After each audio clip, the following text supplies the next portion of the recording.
Hello and welcome back to Watching Brief on the 9th of May 2025 for a special bulletin. Today at the Crown Court in Newcastle upon Tyne, just up the road from me, the two gentlemen who were charged with chopping down the Sycamore Gap tree on Hadrian's Wall were found guilty. I am joined as ever by my co-host, Mr. Andy Brockman, to talk a little bit about this breaking news and perhaps to hint at what comes next. What do you make of this? Well, it's not sentencing, is it? It's this finding of guilt. That's right. We need to be aware that the legal process is still underway and will be underway until the middle of July when sentencing takes place. So we are still slightly limited in terms of what we can say to things that have been reported in court. But also we now know that the two accused, Daniel Graham and Adam Carruthers, have been found guilty by a jury of 4 counts of criminal damage. That's the felling of the Sycamore Gap tree itself and the damage to Hadrian's Wall that the tree caused when it fell. Yeah. They were found guilty earlier on this morning. The jury was sent out yesterday afternoon. They deliberated for about 4 hours yesterday and then just for a couple of hours this morning, and then they came back into court and the guilty verdicts were delivered. The judge, Mrs. Justice Lambert, who's actually a High Court judge, quite a senior judge to handle a case like this, was clear that she wanted unanimous verdicts, and that's what the jury delivered. Yeah. And by the sounds of it, it wasn't that difficult to come to unanimous verdict. There were various summaries now floating around as to what the court case revealed. I was reading a summary by ITV News a little earlier, which was interesting because at one point in proceedings, it's clear that the guys were saying, "Oh, we're going to be on ITV News tonight," and there they are now on ITV News. Their trial is now on the news. And in fact, just to point up there, and this actually points up another factor of this in this trial, which is the media attention it's been getting. One of the correspondents I was reading said that it was the number of TV crews and journalists that were covering the events this morning at Newcastle Crown Court. It was reminiscent of a major murder trial. Right, such as the media interest in this, and it's international. Just before we sat down to record this, I was noting there are reports from the New York Times and CNN across the Atlantic. They're just waking up to this over in America. It's an international story. It has been mostly probably because of the association with the film Robin Hood, Prince of Thieves, which obviously there's that iconic scene set in the Sycamore Gap when Robin Hood, played by Kevin Costner, stops off on Hadrian's Wall on his way back from the south coast to Nottingham. It's the only sensible route to take. It's the only sensible route to take. Yeah. But it was the shortcut for the Sycamore Gap tree, which was already quite well known. But basically, it made it become an international icon. People would propose marriage there. People would have their ashes scattered there. There must be probably tens of thousands of selfies now. Photographs, paintings, poetry, all sorts of stuff was inspired by that. Absolutely, and that's why this trial, I think, is another reason this trial is this event. And then the trial has attracted quite so much attention because as people have said, it's just a tree. Well, actually, it's not. It's a cultural icon as well, and that gives it a whole extra level of meaning and importance, and actually adds to the impact of the case, and will add to the judge will consider it in her sentencing. Yeah, I suppose it's worthwhile just briefly touching on the question of motive. Last time we talked about this, we suggested that motive was yet to be covered, but it doesn't really seem as though a proper actual motive really came about. In fact, even the origins of the plan to go and cut down the tree appear to have been very short notice. There was mention, it's a stormy night, let's warm up the saws. But even that was sort of tongue in cheek in the context of, as tree surgeons, they were going to have work the next day anyway, presumably taking branches out of power lines and all that sort of stuff. It was summed up by, I think, the judge as being a moronic mission towards the beginning of the trial, in the first week. and not much more has really come forward about it in terms of why they did it. That I find that I find it. I'm sure some of our viewers at home will find it quite unsatisfactory that we don't know why, other than it just being a bit of a laugh, which is unfortunate. That is certainly the case. There's ever since the morning it was discovered and the news went viral in September 2023. The question why has been really front and center, and there is no answer to that at the moment. Now, we may get more answers after sentencing reports and the judges in the judges' sentencing remarks. But at the moment, we can't speculate on that. I mean, I think, let me just run through very quickly the evidence that was put in front of the court, which led to the verdicts today. So the Sycamore Gap tree, it was on National Trust land on the Hadrian's Wall World Heritage Site. So it had double sets of legal protection. It was chopped down overnight, and it was a stormy night. It was a dark and stormy night. It was the night of the 27th of September 2023. So we're nearly 2 years on from the event itself. 2 men were accused of felling the tree, a man called Daniel Graham and another one called Adam Carruthers. Now, they're both from the opposite end of Hadrian's Wall in the Carlisle area. The prosecution, and this was, again, the police and the Crown Prosecution Service threw a lot of resources at this, again, probably because of the high profile and the fact it was a major environmental and heritage crime. So they wanted to get to the bottom of it, clearly. Daniel Graham's car and his mobile phone were tracked going to and from the site on the night of the 27th. So that would put him there. Video of on his phone was sent to Carruthers, and it was video of the felling itself. And again, many people viewing this will have seen the enhanced video that the police published after it was shown in court. That sort of ghostly image of a man and the tree falling. Now, connected with this, in Graham's car, there was a wedge of wood, and that was seen as a trophy. And people may be familiar with the idea of criminals taking trophies of their crimes. A secret thing to put in the Gollum box under the bed. I did that. The wedge of wood was linked to the Sycamore Gap tree by a couple of things. First of all, forensically, by a forensic botanist. But also a second piece of evidence was silver paint that was present on the wedge and on the Sycamore Gap tree. And the silver paint appears to have been used by, as we now know, Graham and Carruthers to mark the cut, because what they used was a technique called cut and wedge. And the idea was that you cut through the trunk of a tree to make it fall in a particular direction, and then you cut a wedge out on the opposite side to make it fall. That's what they did. They claimed that they weren't familiar with the use of chainsaws, but the prosecution presented evidence that in fact they were, and in fact there was evidence of them felling another tree legally a few weeks earlier. They also apparently the next day made comments on social media talking about how it was clear that the cut was done by a professional or by professionals. They commented on what we now know was their own work. So again, that's expertise being demonstrated. That's right. And in fact, you mentioned social media and texting and so on. The prosecution presented a lot of evidence taken from their phones, messages that they'd had, conversations that they'd had, comments they passed between each other. Including, as you said, about the media coverage. You mentioned ITV earlier on, ITN News.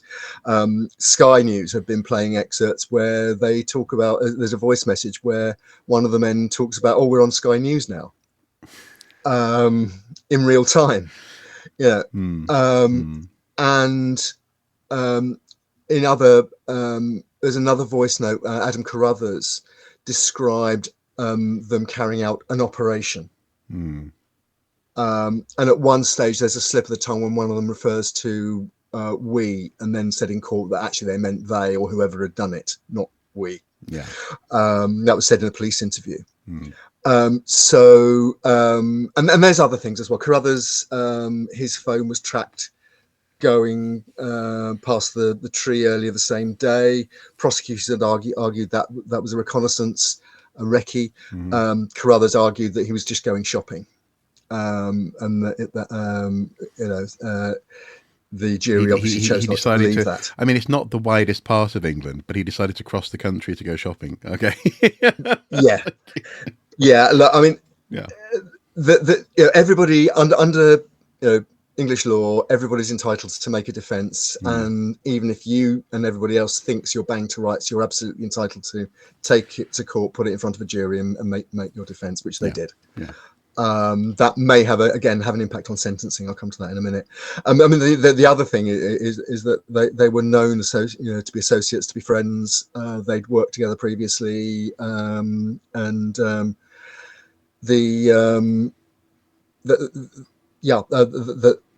they fitted all the known facts around the case. Basically, what they argued was that in fact other people have been involved. Graham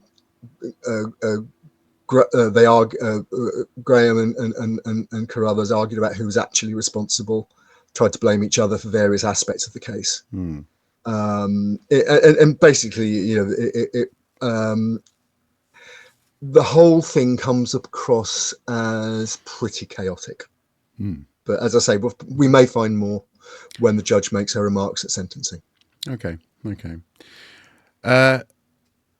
I suppose if we step back now from commenting on fact or anything else, in that sense, what I'm about to say is a reflection. I suppose it's quite sad that anyone could be in a situation where with their mates they think that this is a bit of fun, that this sort of behaviour is something what is a legitimate route to notoriety, even if you don't want to get caught.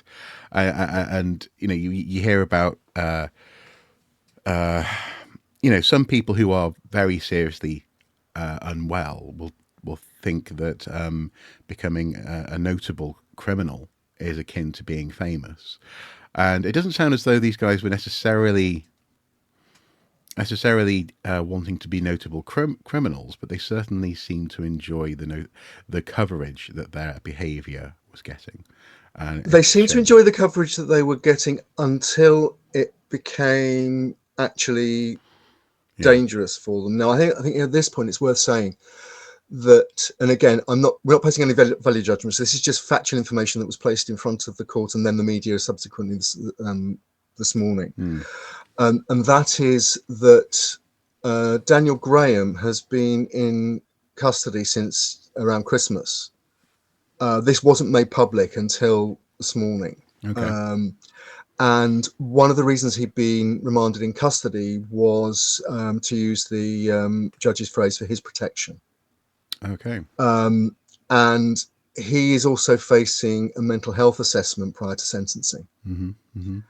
Adam Carruthers was on bail until this morning, but he has now been remanded in custody as well. And the judge there said that it was because he'd been found guilty of a serious criminal offence and could face a substantial custodial sentence. And there was a substantial chance that he might not appear for sentencing. So therefore, he's been remanded in custody as well. Right. So that's a measure of, I think, both of what is what's at stake here, but also the fact that for protection, which again the judge also mentioned in talking about Carruthers this morning, was that and in fact the police and others have appealed to the public not to try and take any action, not to try and prejudge the sentencing and so on and so on and so on. Because of the emotion, the level of emotions that this has raised. I made the analogy earlier, or at least reported an analogy made by a journalist earlier, that this was akin to a murder. The atmosphere was akin to a murder trial, and in a sense, that is the sense. That this hundreds of year old iconic living thing has been killed by these two, and part of everybody's life has been cut away, if you like. And many people are deeply offended by that. Others, I mean, even in the coverage I've given this on Blue Sky, saying it's a bit out of proportion in terms of what's actually happened. Why this amount of attention for this case when other cases that are appalling and deal with people's lives or the loss of people's lives get less attention. This is true, but I think this is one of the unfortunate realities of the legal system, is that it is undoubtedly touched by public opinion. In that sense, if there's a huge outcry, and even if only to make it clear that someone is in fact serving their time, and to avoid therefore people becoming vigilantes, a crime will be taken more or less seriously, depending. Had they chopped down a tree in a random churchyard, it probably would be less, I guess. But because and also again, there's the historic World Heritage Site nature of the particular location. There's the fact that an awful lot of people walk past it and cherish it. Do we think that this will set a precedent for other interactions with historic sites potentially? In so much as obviously we've got some metal detecting stuff coming up on the watching brief. Will this touch that version of heritage prosecution and law or not, do you think? It is certainly the case that Historic England have become increasingly proactive in prosecuting #heritage crime. It's become a major part of their work, has been supporting the police and other authorities, CPS and so on, in this kind of in these kind of prosecutions. And cards on the table some years ago now, but I did work on as an advisor on an investigation into some illicit metal detecting that was led by Hertfordshire Constabulary with Historic England supporting, and I was brought in by Historic England to work with the officers who were investigating the case just on particular specialist issues in terms of identifying finds and that kind of thing. Other archaeologists have been similarly involved, and in fact Historic England have a policing advisor who is former Chief Inspector Marc, formerly the Kent Constabulary, but who's made a speciality of this through the last part of his career. So this is very much, put it this way, people committing heritage crimes of all kinds can expect more severe treatment than they would once have had. For example, people won't be charged with illegal metal detecting or trespassing or anything like that, which is a civil offence. They'll be charged with theft and criminal damage. Much more significant charges. And that's very deliberate. Now, in this case, I think the nature of the site, we're closer here, I think, to things like Just Stop Oil and the attacks on, say, paintings in the National Gallery, throwing orange soup over paintings in the National Gallery, or the case that I think is still to come forward over the powder paint being sprayed over stones at Stonehenge. In that you're dealing with a physical artifact that is in the public domain as a heritage object, and I think there are levels of severity here which the courts will try to adjudicate. I mean, it's worth probably quoting a couple of responses this morning. Superintendent Kevin Waring of Northumbria Police, senior officer with the Northumbria Police, said that the tree, quote, held a special place in the hearts of many, And he added that its destruction had been, quote, devastating. We can see we're human. We're almost anthropomorphizing the thing here. And I'm not saying he shouldn't have done that, but he's trying to explain the police's approach to the case. And then he said, and I think it's worth quoting this paragraph. He said, "We often hear references made to mindless acts of vandalism, but that term has never been more relevant than today in describing the actions of those individuals." And historic England actually were even more. They use words like grief. This is a spokesperson from Historic England speaking this morning. "The loss of the Sycamore Gap tree and damage to Hadrian's Wall, which is legally protected as a scheduled ancient monument and World Heritage Site, was felt deeply in the Northeast, but also nationally and internationally. The needless destruction in September 2023 saw an outpouring of grief and disbelief that showed the strength of people's connection with nature and heritage. We will continue to work with partners to create a lasting memory of the tree for people so that it will not be forgotten." That's like almost like creating a shrine to the memory. They're talking about now. And the National Trust, which owned the tree, technically is on their land, has in fact taken cuttings and grafts and so on. It's growing on direct, biologically direct descendants of the Sycamore Gap tree. They're and in fact their arborealist who was talking about it on Sky News earlier on said that it's a sycamore tree. There are many of them growing in the landscape. We've got a sycamore tree a couple of gardens down from us. Actually, it was a blooming pain in the neck. It spreads its seedlings all over the place. We have to pull them out of our garden every year. But he acknowledged that the reason they've taken that action over that one particular tree was its cultural importance. So, and I think that's when. We're now into an area. I used the word anthropomorphizing earlier, but I don't necessarily mean that in a bad way. I think it's really important that we connect with our environment, our natural environment, our historic environment. Hopefully, it makes most of us actually appreciate it more and perhaps go a little bit out of our way to ensure that it's protected, going forward. But people, I think there'll be a lot of think pieces in the weekend newspapers after this, certainly. And I suspect not a few potentially essays and even PhDs on cultural memorialization and the natural and historic environment, because this really is literally a landmark case. I see what you did there. Yeah. Okay. Well, I would have popped down to the quayside to be there and record a bit of footage, but I actually, unfortunately, I had an appointment elsewhere this morning, and I wasn't quite sure when the sentencing would come through. But also, it sounds as though it's been a very busy location. Actually, as you say, the atmosphere has been intense around this judgment.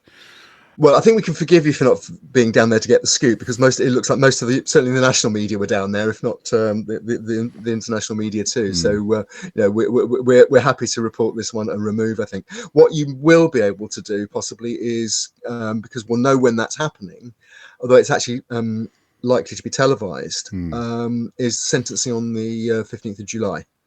Yeah. Now, the way that works is that in the intervening period, the judge will receive reports from the probation service about both the individuals, and it's also been made public that she'll also be receiving a report on the mental health of Mr. Graham. Right. And then she will sentence them according to sentencing guidelines. Now,